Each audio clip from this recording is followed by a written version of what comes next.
Hello everyone, my name is Shikha. Welcome to confidential education. इस video में हम class 7 geography का चैप्टर 3 आवर चेंजिंग अर्थ पढ़ेंगे। इससे पहले हम 2 चैप्टर पढ़ चुके हैं, एनवायरनमेंट और inside the earth. Now the next chapter is our changing earth. चलिए शुरू करते हैं। इस चैप्टर को समझने के लिए सबसे पहले हमें कुछ बेसिक चीजें जानना जरूरी है। जो लिथोस्फीयर होता है, यानी कि लिथोस्फीयर यानी अर्थ का जो अपर मोस्ट सॉलिड पार्ट होता है, उसको हम लिथोस्फीयर कहते हैं। और जो लिथोस्फीयर होता है वो कई सारी प्लेट्स से मिलकर बना होता है। प्लेट्स कैसी? प्लेट्स जैसे हमारे घर में होती है ऐसी प्लेट्स होती है ना, जिसमें हम खाना खाते हैं। इसी तरीके की ना हमारे अर्थ में भी प्लेट्स होती हैं। और जैसे हम खाना खाते हैं वैसी ही प्लेट्स नहीं होती। ये प्लेट्स कैसी भी हो सकती है, कोई कोई छोटी होती है, कोई बड़ी होती है, कोई किसी किसी में ऐसे ऊपर नीचे होता है कोई। तो ये सारी प्लेट्स जो होती हैं, इन सब से मिलकर हमारा लिथोस्फीयर बना होता है। और इन्हीं प्लेट्स को हम अलग अलग कहते हैं, लिथोस्फेरिक प्लेट्स। ठीक है, एक बार देख लेते हैं क्या लिखा है। The lithosphere is broken into number of plates. जो लिथोस्फेयर होता है उसको कई सारे प्लेट्स में हम डिवाइड कर सकते हैं। इसको हम क्या कहते हैं? Known as the lithospheric plates. इसको हम लिथोस्फेरिक प्लेट्स कहते हैं। The earth crust. अर्थ का क्रस्ट क्या होता है? जो सबसे ऊपर वाला जो पार्ट होता है, है ना, वो हमारा अर्थ का क्रस्ट होता है। Of several large, some small, rigid, irregular shaped. Irregular क्या होता है? यानी उबड़ खाबड़। शेप्ड यानी उसका कुछ शेप बना होगा। Which carry continents and ocean floors. अब हमने ये कॉन्टिनेंट और ओशियन फ्लोर इससे पहले वाले चैप्टर में पढ़ा हुआ है। ठीक है, तो जो अर्थ की जो प्लेट, जो लिथोस्फेरिक प्लेट्स हैं, वो बड़ी भी होती है, छोटी भी होती है, रिजिड यानी कठोर भी होती है, इरेगुलर होती है, ऊबड़ खाबड़ भी हो सकती है, और शेप्ड भी हो सकता है, उसका कोई शेप्ड भी हो सकता है। ठीक है, this plates moves around very slowly.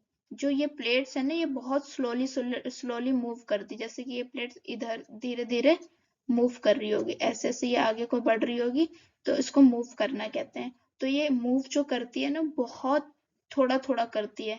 मतलब कि जैसे यहाँ से लेकर ये केवल यहाँ तक आने में ना इसको सालों लग जाते हैं, सालों। ये बहुत स्लोली मूव करती है, इसीलिए हमको पता नहीं चलता। हम रहते तो अर्थ के ऊपर ही है ना, तो अगर ये बहुत तेजी से मूव कर रही होती तो हमको पता चलता, लेकिन ये इतना स्लोली मूव करती है कि हमको पता ही नहीं चलता। और इसका जो ये मूव करने का जो रीजन है, because of the molten magma. Molten magma भी हमने इससे पहले वाले चैप्टर में पढ़ा था क्या होता है। तो जो हमारे अर्थ में नीचे मोल्टन मैग्मा होता है, वो मूव कर रहा होता है, जिसकी वजह से जो हमारी अर्थ की प्लेट्स हैं, लिथोस्फेरिक प्लेट्स हैं, वो भी मूव करती हैं। आई होप आपको समझ आ रहा होगा। नेक्स्ट इसी में आगे है, the movement of these plates. The movement of these plates causes changes on the surface of earth. तो ये प्लेट्स हैं, जो ये प्लेट्स मूव करती हैं, ये प्लेट्स जो मूव करती हैं, इससे हमारे अर्थ की सरफेस में चेंजेस होते हैं। ठीक है, और वो चेंजेस क्या होते हैं वो हम आगे देखेंगे। The earth movements are divided on the basis of the forces.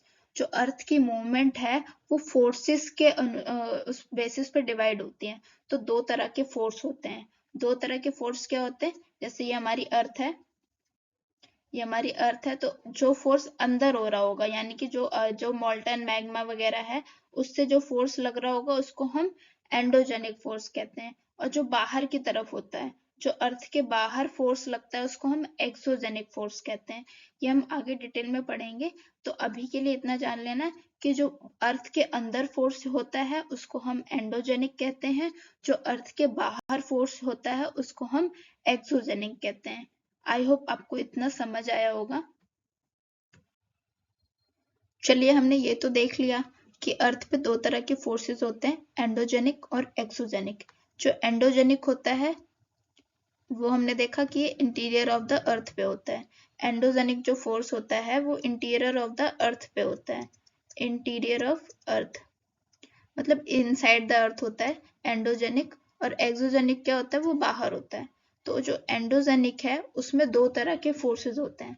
जैसे कि सडन होता है, सडन होता है यानी अचानक से हो जाता है, और ड्राइस्ट्रॉफिक फोर्स यानी कि बहुत ही स्लो होता है, बहुत स्लो होता है। तो सडन क्या होता है? अर्थक्वेक। अर्थक्वेक क्या होता है? जैसे जो अर्थक्वेक होता है, अभी हम देखेंगे क्या होता है इसको डिटेल में, लेकिन जो अर्थक्वेक होता है वो अचानक आता है। भूकंप हमें अचानक से झटका महसूस होता है ना, वो अर्थ एकदम भूकंप अचानक होता है। वॉल्केनो भी एक अचानक होता है। वॉल्केनो तो आपने बहुत बार देखा होगा कि यहाँ एक ऐसा करके कोन जैसा होता है, इसमें से ऐसे ऐसे करके लावा निकल रहा होता है ना, उसको वॉल्केनो कहते हैं। लैंडस्लाइड, लैंडस्लाइड के बारे में भी आपने बहुत सुना होगा कि हिमाचल प्रदेश में फिर लैंडस्लाइड हो गया। लैंडस्लाइड न्यूज में हमेशा ही रहता है मोस्टली, बारिश के टाइम पे हमेशा न्यूज में रहता है।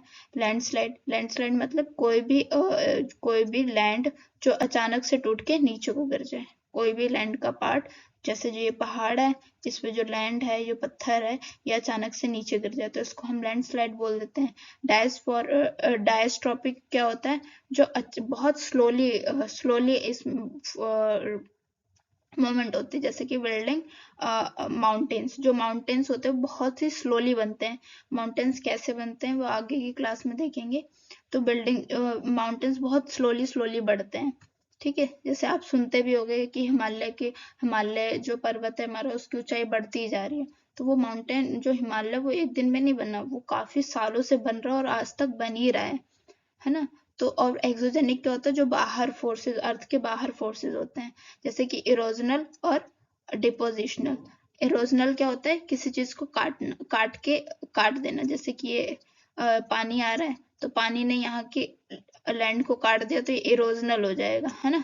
और डिपोजिशनल क्या होता है? कि जो यही लैंड को काट के वो आगे ले जाके, जो सॉइल है इसको काट के आगे ले जाके कहीं और डिपॉजिट कर देता है, तो इसको डिपोजिशनल कहते हैं। तो ये कौन करता है? रिवर करती है, विंड करती है, सी वेव्स करती हैं, और ग्लेशियर्स करते हैं, ठीक है। इसको हम आगे थोड़ा डिटेल में देखेंगे। आई होप आपको इतना समझ आया होगा। अब हम देख लेते हैं वॉल्केनो और अर्थक्वेक्स क्या होते हैं, ठीक है। तो वॉल्केनो क्या होता है? एक वेंट होता है, वेंट यानी ओपनिंग होता है, जो अर्थ की क्रस्ट पे होता है, जिसके थ्रू मॉल्टन जो मैग मटेरियल है वो अचानक से बाहर निकलने लगता है सडनली, ठीक है।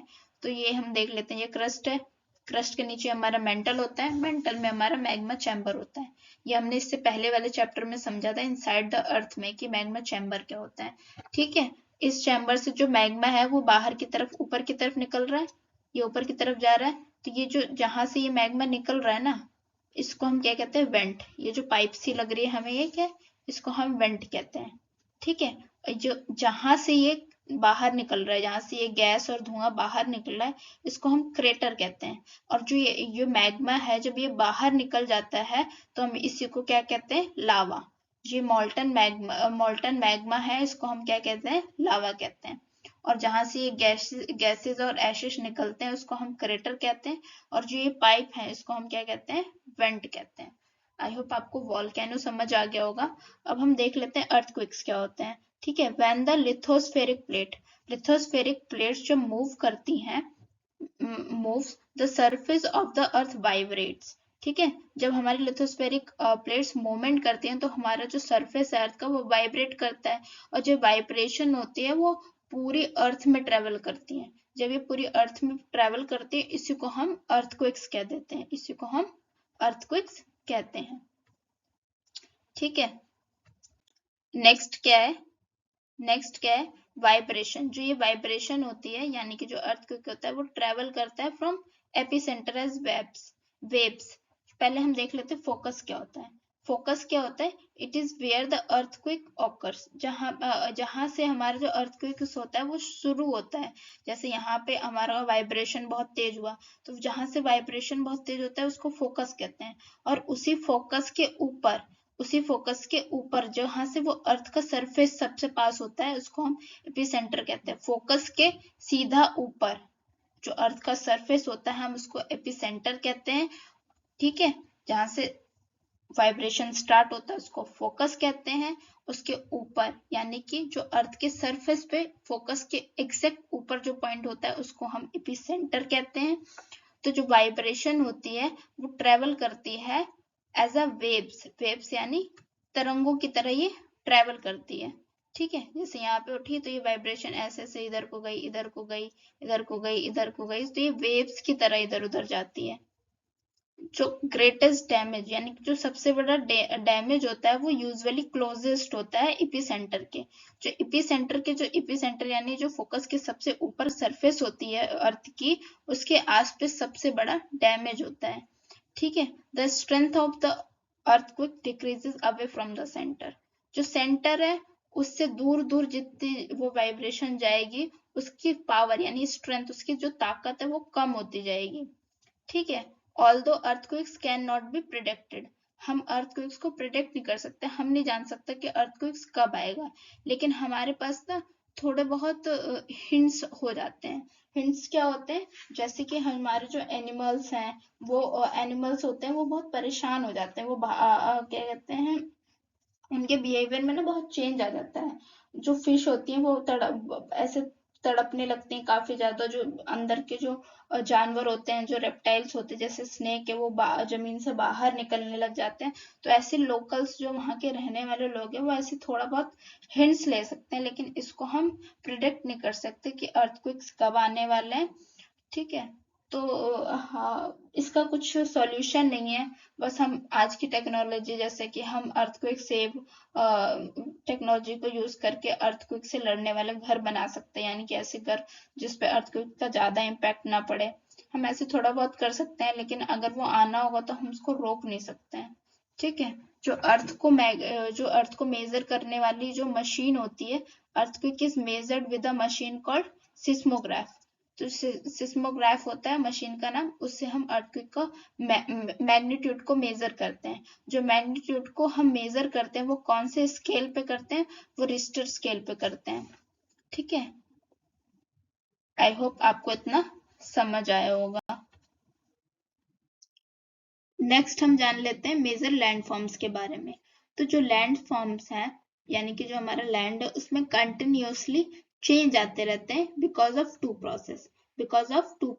वो टू प्रोसेस क्या है, वेदरिंग और इरोजन। वेदरिंग और इरोजन की वजह से हमारे लैंड में चेंजेस आते रहते हैं। वेदरिंग क्या होता है, वेदरिंग का मतलब होता है is the breaking up of rocks on the earth surface. जो हमारा अर्थ का सरफेस है उस पे रॉक्स के टूटने को हम वेदरिंग कहते हैं। और इरोजन होता है wearing away of the landscape. जो हमारे लैंडस्केप है उसका घिसना। वो घिसता किस वजह से, डिफरेंट एजेंट की वजह से, जो जैसे कि वाटर, विंड और आइस की वजह से उसका घिसना जो होता है उसको हम इरोजन कहते हैं। ठीक है, वियरिंग अवे। और जो इरोडेड मटेरियल होता है वो कैरिड किया जाता है by water, wind, ice etcetera. ठीक है, इसके द्वारा ये मटेरियल को ले जाया जाता है और कहीं जाके डिपॉजिट कर दिया जाता है। This process of erosion and deposition, जो ये प्रोसेस है, मतलब एक को घिसना और उसी चीज को, घिसे हुए माल को कहीं और जाके पलट देना, मतलब छोड़ आना, उसको हम क्या कहते हैं, उसको हम कहते हैं कि इरोजन और डिपोजिशन के प्रोसेस में जो बनता है उसको हम लैंडफॉर्म कहते हैं। और ये लैंडफॉर्म है वो डिफरेंट तरह के होते हैं। ठीक है, अब हम आगे देखेंगे कि कौन सा लैंडफॉर्म होता है। आई होप आपको इतना समझ आया होगा। अब हम एक एक करके ना एजेंट के बारे में भी थोड़ा थोड़ा जान लेते हैं। तो हमारा पहला एजेंट है रिवर। तो the running water in the river eroded the landscape. जो रनिंग वाटर होता है वो बहुत प्रेशर में होता है रिवर में। तो जो प्रेशर में होता है ना, उस प्रेशर की वजह से जो लैंडस्केप, हमारी जो धरती होती है, जो उसपे पत्थर होते हैं या जो भी होते हैं, तो वो उसको ना घिसता हुआ चला आता है। ठीक है, व्हेन द के बाद ना यहाँ रिवर है, थोड़ी सी मिस्टेक है। River tumbles at steep angle over very hard rocks or down a steep valley side, it forms a waterfall। जब कोई वाटर, मतलब जो रिवर है वो बहुत ऊंचे से एक स्टीप एंगल यानी कि खड़े मतलब खड़े एंगल में ऊपर से नीचे की तरफ गिरती है हार्ड रॉक पर या किसी वैली पर, तो वो ना एक वाटरफॉल बनाती है। वाटरफॉल यानी कि ऊपर से गिरते हुए पानी को वाटरफॉल कहते हैं, बहुत ऊंचाई से गिर रहा है। As the river enters the plain, जैसी रिवर प्लेन में एंटर होती, it twist and turns forming large bends. Known as meander. जब हमारी जो रिवर है वो प्लेन में एंटर करती है, यानी मैदानी क्षेत्रों में, प्लेन्स भी हमने इससे पहले पढ़ा था, इससे पहले वाले चैप्टर में। तो जो ये हमारी जो रिवर है जब एंटर करती है, तो एंटर करने के बाद ये बहुत लार्ज यानी कि बहुत ज्यादा घूमती है, बहुत ज्यादा जब घूमती है, टर्न्स लेती है, तो ये ना ये जैसे ये घूमी है, तो ये जो बना है ना, इसको हम मिएंडर कहते हैं, इसको हम क्या कहते हैं, मिएंडर। नेक्स्ट क्या है, due to continuous erosion and deposition along the side of the meanders, the end of the meanders loop come closer and closer. जैसे कि अब यहाँ से इसने ये रिवर है, यहाँ से मिट्टी उठाई, फिर यहाँ डाल दी, फिर कुछ टाइम बाद यहाँ डाल दी, कुछ यहाँ डाल दी, कुछ यहाँ डाल दी, कुछ यहाँ डाल दी। ठीक है, ऐसे ऐसे करके ना, ऐसे इस यहाँ पे डालता गया, और यहाँ पे भी धीरे धीरे डालते गए। ऐसे से जब मिट्टी यहाँ डलती जाएगी, जो भी उसका सेडिमेंट्स होंगे, तो आने वाले टाइम में ये अलग हो जाएगा, जैसे कि यहाँ पे दिख रहा है, ये अलग हो जाएगा, तो हम इसको क्या बोल देंगे, ऑक्सबो लेक। तो जैसे जैसे इरोजन होगा, यहाँ से इरोड करेगा और यहाँ पर डिपॉजिट करता चला जाएगा, और यहाँ पे ये पूरी रिवर सीधी हो जाएगी, और एक टाइम के बाद ये वाला जो लेक है, थोड़ा बहुत पानी बचेगा, वो सेपरेट हो जाएगा, इसको हम क्या बोल देते हैं, oxbow lake. In due course of time, धीरे धीरे टाइम बीतेगा, meander loop cuts off lake और also called an oxbow lake, एक लेक बनेगी, हम उसको ऑक्सबो लेक कहेंगे। At times the river overflow its banks, कभी कभी ये रिवर जो होंगी वो ओवरफ्लो भी करेंगे बैंक्स को, किनारे को। This lead to the flooding of the neighbouring area. जैसे कि अब ये रिवर है, बहुत पीछे से बहुत प्रेशर आ रहा है, तो बहुत तेज तेज बहने लगेगी, और जैसे जो यहाँ पे जिसने इरोड किया, जितना इसके अंदर गहराई है, उस गहराई तक पानी नहीं आएगा, बहुत ज्यादा पानी होगा, तो वो धीरे धीरे ये पानी इधर को फैलने लगेगा। जैसे जैसे ये फैलेगा, तो यहाँ पे क्या हो जाएगी, बाढ़ आ जाएगी। तो एज इट फ्लड्स, जैसे इसमें बाढ़ आएगी, it deposit layers of fine soil and other materials called sediments along it's bank. तो जैसे ये ओवरफ्लो होगी, तो केवल पानी पानी थोड़ी ना जाएगा प्लेन्स में, उस पानी के साथ उस रिवर जो अपने साथ सेडिमेंट लेकर आया है, जो सॉइल होगी, छोटे मोटे कंकड़ पत्थर भी होंगे, वो अपने पानी के साथ इन प्लेन्स पे जमा होते रहेंगे, प्लेन्स में जमा होते रहेंगे। बैंक मतलब किनारा होता है रिवर का। This lead to the formation of a flat fertile flood plain. जब यहाँ पे फ्लड आ जाएगा, और ये जो चीजें सेडिमेंट जमा होती रहेगी ड्यू टू फ्लड, जब ये सेडिमेंट जमा होंगी, तो हम इसको क्या कह देंगे, फ्लड प्लेन कहेंगे। और जो द रेज्ड बैंक, इस वजह से जो बैंक बनेगा, यानी कि जो किनारा बनेगा, उसको हम क्या कहेंगे, लेविश। उसको क्या कहेंगे, लेविश। आई होप आपको इतना समझ आया होगा। इसी में आगे क्या है, as the river approaches the sea, जैसे जैसे जो रिवर है, जो हमारी जो रिवर है, जिसने अभी फ्लड प्लेन बनाया, लेविश बनाया, वही रिवर धीरे धीरे कहाँ जाएगी, सी, यानी कि समुद्र में मिलेगी। The speed of the flowing water decrease, जो स्पीड है, जो बहते हुए पानी की जो स्पीड है, वो डिक्रीज होने लगेगी। And the river begins to break up, जो रिवर है ना, वो टूटने लगेगी। Into a number of stream, बहुत सारी स्ट्रीम्स बन जाएंगे, उसको हम क्या कह देंगे, डिस्ट्रीब्यूटरीज। इसको हम डिस्ट्रीब्यूटरीज कह देंगे। जैसे कि ये मेन रिवर है, ये आई इधर, इसने फ्लड प्लेन वगैरह बना लिया, इधर छोटा ऑक्सबो लेक वगैरह बना दी, फिर धीरे धीरे ना इसका ना जो प्रेशर वो कम होता रहेगा, और प्रेशर कम होगा, तो फिर ना ये धीरे धीरे ना अलग अलग डायरेक्शन में बहने लगेगी, तो इसको हम क्या कह देते हैं, डिस्ट्रीब्यूटरी। इसको हम डिस्ट्रीब्यूटरी कहेंगे। The river become so slow, और ये रिवर ना बहुत धीरे धीरे बहेगी। And it begins to deposit its load, जो इसके अंदर जो सामान होगा, जो सेडिमेंट ये अपने साथ लेके जा रहा था, सैंड हो गई, सॉइल हो गई, तो वो धीरे धीरे ना अपना सामान छोड़ता हुआ चला जाएगा, और उसमें केवल पानी पानी रह जाएगा। फिर each distributary forms its own mouth, तो सारे सारे डिस्ट्रीब्यूटरी के ना अपने अपने माउथ हो जाएंगे। जैसे कि इसका माउथ यहाँ पर है, इसका माउथ यहाँ है, एक का यहाँ है, ऐसे ऐसे करके ये माउथ, यानी कि जहाँ पे वो सी यानी कि समुंदर में गिर रहा है उसको हम माउथ बोलेंगे। The collection of sediments from all the mouths forms a delta. जो रिवर है वो अपना जो सेडिमेंट है वो एक जगह इकट्ठा कर देगी, और जब वो करते हुए जाएगी, जो एंड होगा जहाँ पे उसने इकट्ठा किया होगा उसको हम माउथ कह देंगे, और उसी माउथ को हम क्या कह देते हैं, डेल्टाज। आई होप आपको इतना समझ आया होगा। नेक्स्ट एजेंट है हमारा सी वेव्स। ठीक है। The erosion and deposition of the sea waves gives rise to the coastal landform. जो सी वेव्स के द्वारा जो इरोजन और डिपोजिशन होता है उससे जो लैंडफॉर्म बनता है उसको हम कोस्टल लैंडफॉर्म कहते हैं। Sea waves continuously strike at the rocks. जो सी वेव्स होती हैं वो रॉक्स पे कंटिन्यूसली स्ट्राइक यानी कि प्रहार करते रहते हैं, जिससे क्रैक्स डेवलप हो जाते हैं। ओवर टाइम जब वो करती रहती धीरे धीरे ये लार्ज एंड वाइडर होते जाते हैं। जैसे कि आप देख रहे हैं ये जो सी वेव्स हैं, जो लहरें हैं है समुद्र की, ये पत्थर पे स्ट्राइक करते रहेंगे, धीरे धीरे इस रॉक्स पे स्ट्राइक कर रही है, जिससे ये क्रैक्स डेवलप हो रहे हैं। और जो क्रैक्स डेवलप हो रहे हैं धीरे धीरे क्रैक्स बड़े भी होंगे। अब जब ये बड़े होंगे तो यहाँ पे ना एक आगे का पत्थर हट जाएगा, धीरे धीरे यहाँ पे क्या बन जाएगी, केव।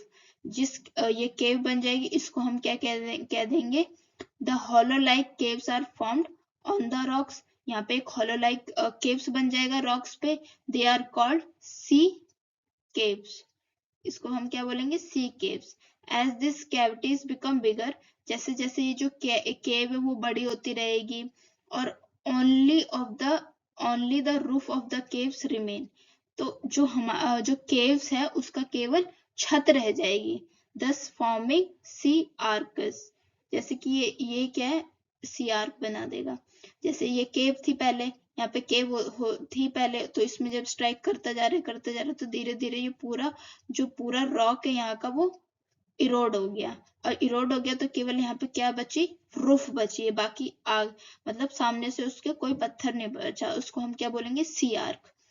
Further erosion breaks the roof. जो फिर और भी होता रहेगा तो धीरे धीरे क्या हो जाएगी, ये रूफ भी गायब हो जाएगी। जब तक ये रूफ थी और पीछे इसके मतलब एक वॉल थी तो हम इसको केव बोल रहे थे। जैसी वो वॉल हट गई और केवल रूफ बचा तो हम इसको बोल रहे हैं, आर्क बोल रहे हैं। फिर धीरे धीरे ना ये रूफ भी हट जाएगी, जैसे कि यहाँ पे ना रूफ नहीं है, ये वाला जो पार्ट देख रहे हैं यहाँ पे रूफ नहीं है, तो हम इसको क्या बोलेंगे, स्टेक। इसको हम क्या बोलेंगे, स्टेक। यहाँ पे केवल वॉल बची है, ये क्या बची है, वॉल लेफ्ट है, रूफ भी हट गई। तो हाँ, walls are left, this walls feature are called stacks. इसको वॉल फीचर जो है इसको हम स्टेक बोलेंगे। The steep rocky coast rising almost vertically above sea water is called sea cliff. जो हमारा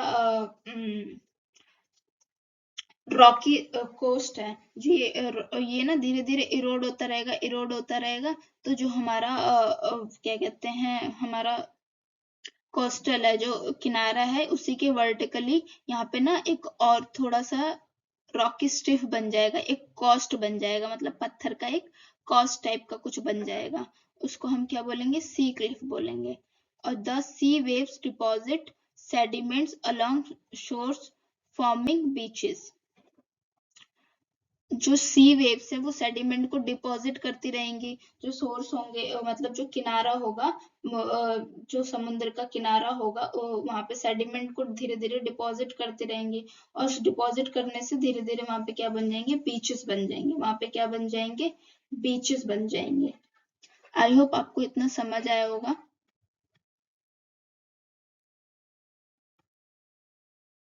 एजेंट है हमारा ice. Glaciers are rivers of ice. जो ग्लेशियर होते हैं वो आइस की रिवर होती हैं, which to eroded the landscape by bulldozing soil and stone to expose the solid rock below. जो जो आइस होती है वो सॉइल को और स्टोन को हटाती रहती है, और सबसे मतलब इतना जितना वो हटा सकती है उतना हटाती है, और नीचे का ना पत्थर दिखने लग जाता है, नीचे का जो रॉक है ना वो भी दिखने लग जाता है, इतना हटा देती है। Glaciers carve out deep hollow there. जो ग्लेशियर्स होते हैं ना वो उस रॉक्स जो सॉलिड रॉक होते हैं ना उस पे ना गड्ढे बना देती है। एज द आइस मेल्ट, जैसे जैसे आइस फिर मेल्ट होती है दे गेट फिल्ड अप, तो फिर उसमें आइस मेल्ट होती है तो पानी भर जाता है, और उस जो पानी भरता है उससे क्या बन जाती है, बिकम ब्यूटीफुल लेक। जो माउंटेन में ना एक ब्यूटीफुल लेक बन जाती है। तो जो ग्लेशियर होता है वो इरोड करती है। इरोड क्या करती है, सॉइल जो रॉक्स के ऊपर जो सॉलिड रॉक्स है उसके ऊपर जो सॉइल है, जो स्टोन है छोटे मोटे पत्थर है उसको ना वो इरोड करती हुई चली जाती है, और इतना इरोड कर देती है ना कि उसमें गड्ढे बन जाते हैं। फिर जब आइस जो है वो मेल्ट होती है तो उसमें पानी भर जाता है जिससे वहां पे एक ब्यूटीफुल लेक क्रिएट हो जाती है। जो फिर जब the material carries by the glacier, जो फिर ये जो बर्फ की रिवर है वो अपने साथ ना कैरी करती है रॉक्स को, वो बड़े छोटे दोनों तरह के रॉक्स को, सैंड को और स्लिट को अपने साथ डिपॉजिट करती चली जाती है। ठीक है, this deposit forms a glacier moraines. जो फिर इस डिपॉजिट से ना ग्लेशियर मोरेन्स बन जाते हैं, जैसे कि यहाँ पे आप देख रहे हैं ये ना मोरेन्स बने, जो ग्लेशियर मोरेन्स हैं। और यहाँ पे ना जो रिवर है, जो आइस की रिवर है, उसने यहाँ पे एक हॉल मतलब एक इतना बड़ा गड्ढा कर दिया है कि जब यहाँ की बर्फ पिघली तो यहाँ पे एक पानी इकट्ठा हो गया और ये एक लेक बन गई। आई होप आपको इतना समझ आया होगा। नेक्स्ट हमारा एजेंट है विंड। विंड है an active agent of erosion and deposition in the desert is wind. जो रेगिस्तान होता है वहां पे जो इरोजन और डिपोजिशन का काम करता है वो हवा करती है। इन desserts rock in the shape of mushrooms, mushrooms होते हैं ना, मशरूम आपने देखा होगा, और जो रॉक होता है मशरूम के शेप को उसको हम क्या बोलते हैं, मशरूम्स रॉक्स। जैसे कि यहाँ पे आप देख रहे होंगे ये रॉक्स ऊपर इतना वाइड है और नीचे इसका जो बेस है वो थिन है, अकॉर्डिंग टू जो इसका ऊपर का पार्ट है उसके अकॉर्डिंग ये नीचे का बेस थिन है, इसलिए हम इसको क्या बोलते हैं, मशरूम रॉक्स। विंड्स इरोड करती हैं लोअर सेक्शन ऑफ रॉक्स। जो विंड्स ना वो लोअर सेक्शन ऑफ रॉक्स को इरोड कर देती हैं मोर देन अपर पार्ट। मतलब जैसे कि यहाँ पे आप देख रहे हैं तो ये वाले ना विंड्स है उसने ना यहाँ को इरोड कर दिया ज्यादा कंपैरिजन टू अपर वाले पार्ट में, नीचे इरोजन ज्यादा हुआ है। Therefore, such rocks have narrow base and wider top. इसकी वजह से ना जो बेस है वो नैरो होता है और जो टॉप है वो वाइडर होता है। When the wind blow, जब हवा चलती है it lifts, ये अपने साथ उठाता है और ट्रांसपोर्ट करता है सैंड को अपने साथ। पहले इसने उठाई सैंड को और अपने साथ उड़ाते हुए ले गया one place to another place, एक जगह से दूसरी जगह पे ये लेके जाता है। व्हेन इट स्टॉप्स, जब ये रुकता है, जब मतलब हवा रुक जाती है तो जो रेत है वो नीचे गिर जाती है and gets deposit in the low hill like structure, और ये नीचे गिर जाती है जिससे एक लो हिल लाइक स्ट्रक्चर बन जाता है। इसको हम क्या कहते हैं, सैंड डून्स। जैसे कि यहाँ पे आप देख रहे हैं यहाँ से हवा चल रही होगी, हवा चली, हवा यहाँ पे रुक गई तो यहाँ पे रेत गिर गई, फिर दोबारा चली होगी यहाँ से उड़ी रेत, फिर वो जब रुकी तो यहाँ गिर गई, तो ये धीरे धीरे ऐसे से बनता चला जा रहा है। इसको हम क्या कहते हैं, सैंड डून्स कहते हैं। when the grains of when the grains of sand are very fine and light, जो सैंड होते हैं, सैंड के ग्रेन्स होते हैं और वो जब हल्के और बहुत बारीक होते हैं ना तो ये बहुत it carry it over very long distance, तो ये हल्के होते हैं तो ये बहुत लंबे दूर तक हवा इसके साथ चले जाते हैं। when such sand is deposited in large area, जब ऐसी सैंड ना बहुत बड़े एरिया में डिपॉजिट की जाती है ना तो इसको लॉइस कहते हैं। इसको क्या कहते हैं, लॉइस कहते हैं। Large deposit of लॉइस is found in China, तो सबसे ज्यादा डिपॉजिट कहाँ मिलता है हमको, इसका चाइना में मिलता है। आई होप आपको ये पूरा चैप्टर अच्छे से समझ आया होगा। आप इसको एक दो बार देखें और हो सके तो एक बार एनसीईआरटी से पढ़ लेंगे तो आपको एकदम क्लियर हो जाएगा। ऑल द बेस्ट, आपको ये अच्छे से समझ आए।